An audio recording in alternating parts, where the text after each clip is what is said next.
Hello, to review, my name is Andrea Thompson. This is A Reel of One's Own, and right now I am honored to be here with Maiya Sinclair, a writer, director, producer, and activist. Thank you so much for joining me. Thank you. So glad to be here.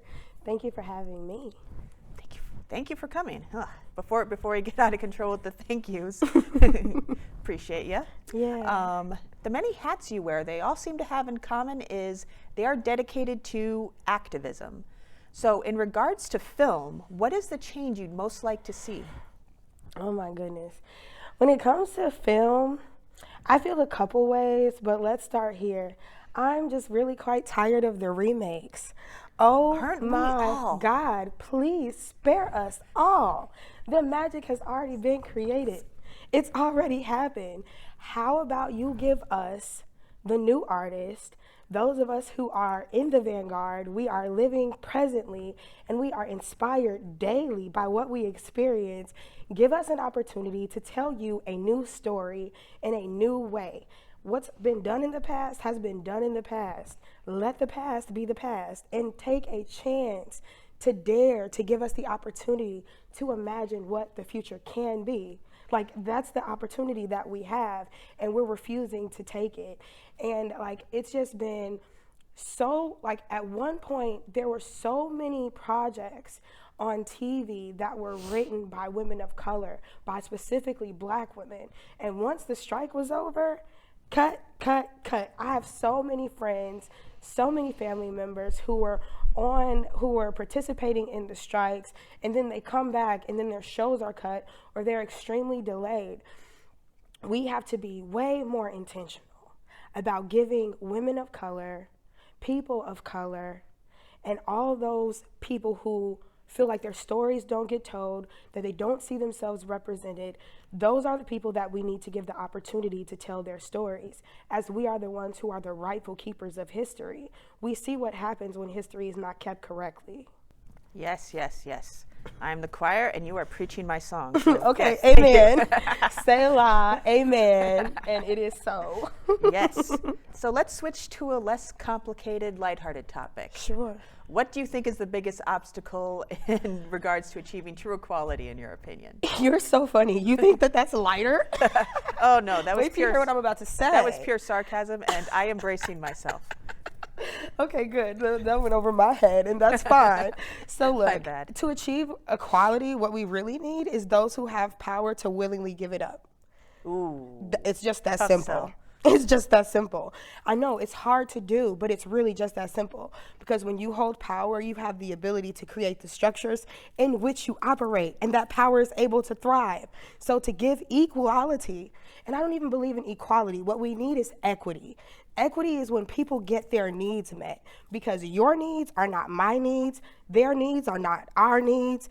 Everybody's needs need to be met according to who they are. So to achieve equity, people need to willingly give up their power. Those who are in power, they need to willingly give that up. And we understand that that's not going to happen. So that means those of us who are on the other side and I'm going to tell you this much, I'm not a person who doesn't believe I have power. I know I have power. I have power and authority over my life to create the life that I desire, because that's my God-given right. It is divine.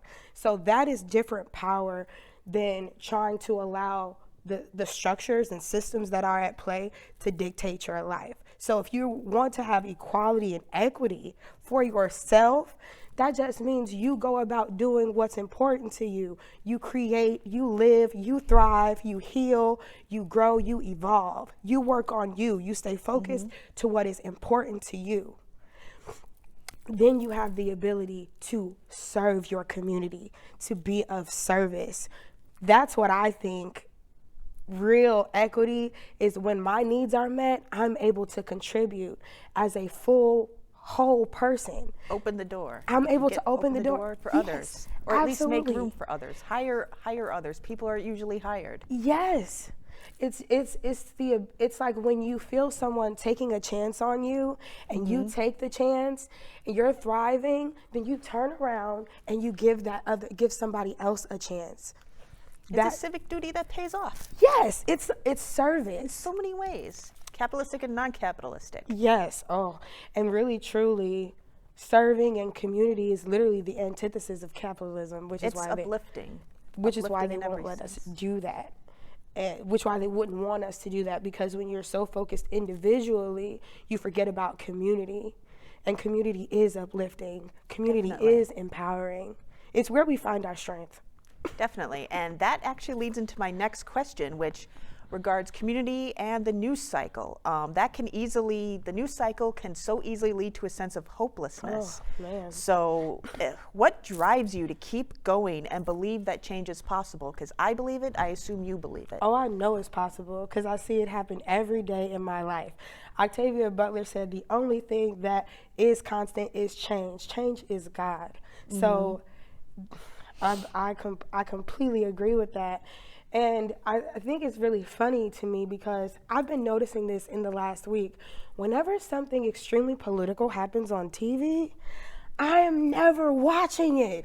I am never present to it. And I just think that some people would say like, oh, Maiya, that's because you're not paying attention. No, I'm paying attention to what matters. When the debate happened, when the shooting happened, I was in community. I was around, I'm just be very frank, I was around Black women. I was being loved. I was being creative. On the night of the debate, I was sitting next to Miss Opal Lee, who is the grandmother of Juneteenth. She is responsible for it becoming a federalized holiday. Goodness. Right? I'm sitting next to her when this stuff is happening. So that further confirms that I am on the right path. That's what keeps me uplifted. That's what keeps me encouraged, knowing that I am doing what I'm supposed to be doing because I'm thriving. I am seeing the work of my hands turn into something that is powerful, that is impactful, and that is necessary. So yeah, the news cycle can absolutely get you down, and you absolutely need to be aware of what is happening, because to be aware is to be alive, and we have to stay alive. But that doesn't mean you get down and consumed and overwhelmed with it. You stay present to what is in front of you. You create community, and you all heal together. That is how we stay uplifted in spite of, despite what we see. Most definitely. And that actually is a great segue into the next question I had for you.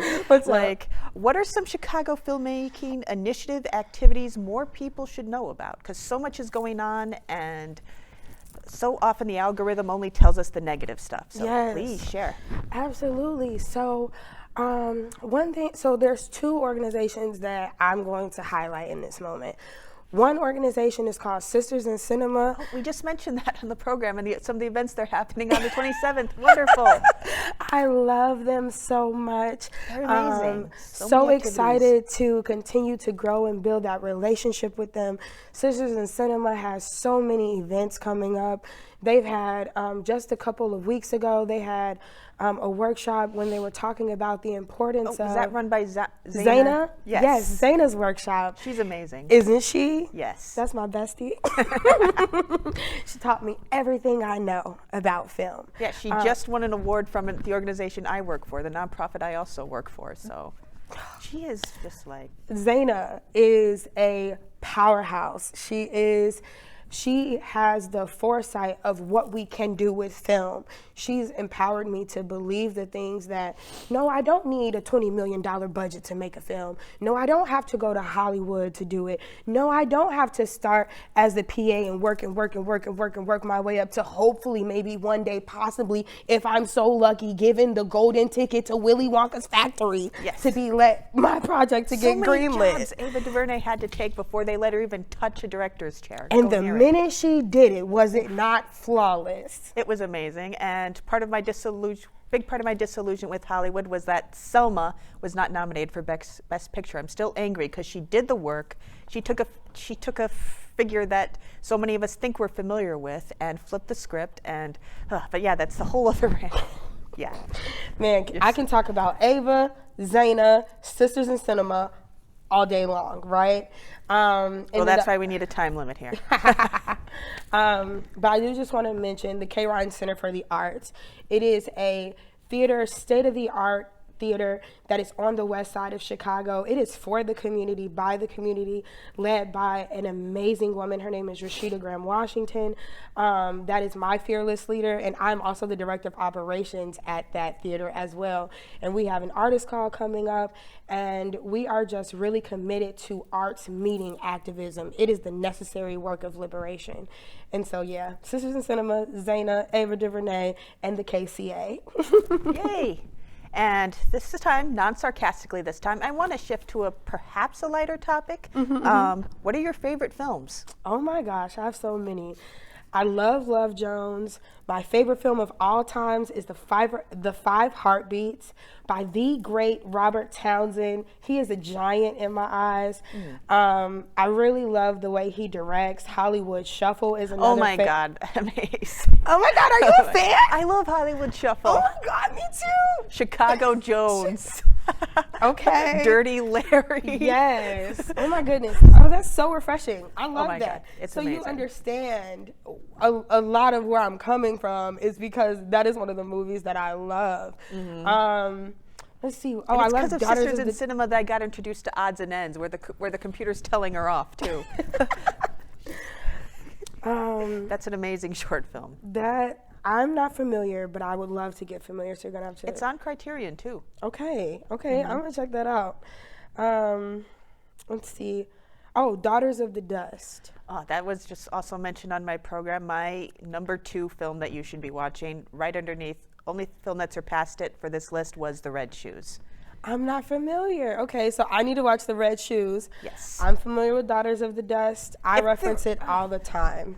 Julie Dash should have had such a huge and fruitful career after that. But Absolutely. But you have to understand that that film is not for everybody in the way that back then it would have needed to be, in the sense well, yeah, I think Hollywood was confused that there were no white people in it. There you go.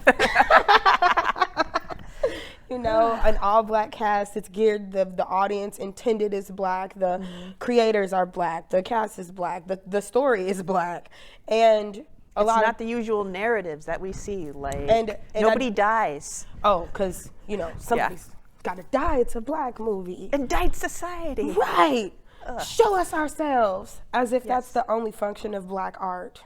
Yeah, well, they also weren't used to, I think, slavery being discussed that way, because in cinema, like, if you want to show like the effects of slavery, they have to include that shot of the whip marks on the back. Exactly.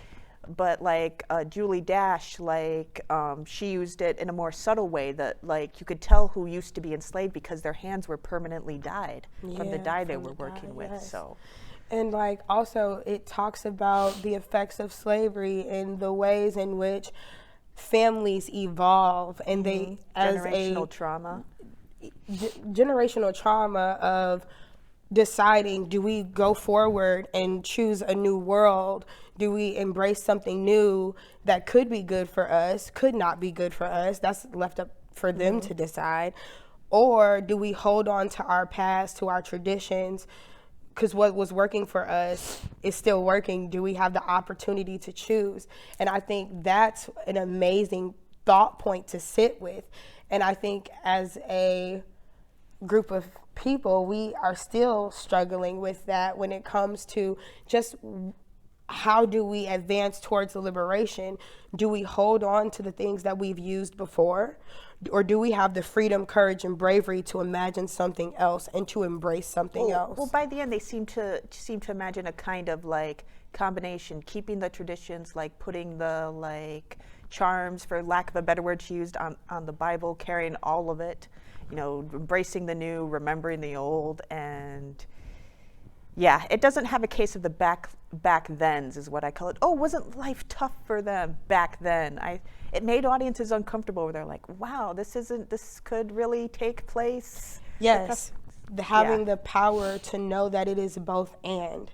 I find that is always empowering when you don't have to choose what you're going to do. And so, yes, and when people from that community are actually allowed to tell their story, to cite Moonlight again, it is a story that a lot of people thought they'd seen before, but since he was telling a story so familiar to him, you know, Moonlight.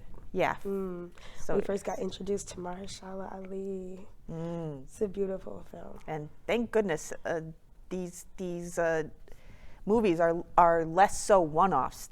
They don't disappear. The directors have to wait less for permission, at least, and they're going off to make stuff. Making stuff their own and finding others who believe in their project, believe that this art is good, regardless of what could be said in the award ceremony, and finding the people that want to make this project, who believe in what you believe in, and having the ability to network across is impactful, and that's also powerful. Definitely. And it allows you to maintain your autonomy. Definitely. So for that, since we kind of have to wrap up, I want to ask, what is next for you? What's next for me is I have a project that I'm working on. It's called Doors and Fears. I'm very excited about this project because it's one, I'm partnering with my husband on it, and it's kind of inspired by his own journey of his work, and we can get more into that as the project rolls around. But it is a multidisciplinary art piece, as it includes an art piece installation itself of physical doors being designed and created, crafted, but then there's also the photography piece, as well as the art theory that frames the piece, as well as the documentary, the short documentary of me and my husband talking about us making the project together and our aligning viewpoints of the masculine and the feminine's approach to dealing with our fears and having the opportunity to step through the door to overcome them. Oh, that sounds amazing. So yes, can't wait to see it. And yeah, I think that's all the time we have. So thank you so much for joining me and for being one of the best interviews I've ever had. Oh, this is a pleasure. It was. Thank you. Thank you. Maiya Sinclair, look her up, know her, find her work. As you can just see, she's amazing. So glad I can spread the word. Thank you. This was so wonderful. I'm so glad to be here with you, and thank you for this time. This was a wonderful conversation. And I also love that we have some commonalities. We got Hollywood Shuffle and Daughters of the Dust. Oh, yes. That's just wonderful. This is great.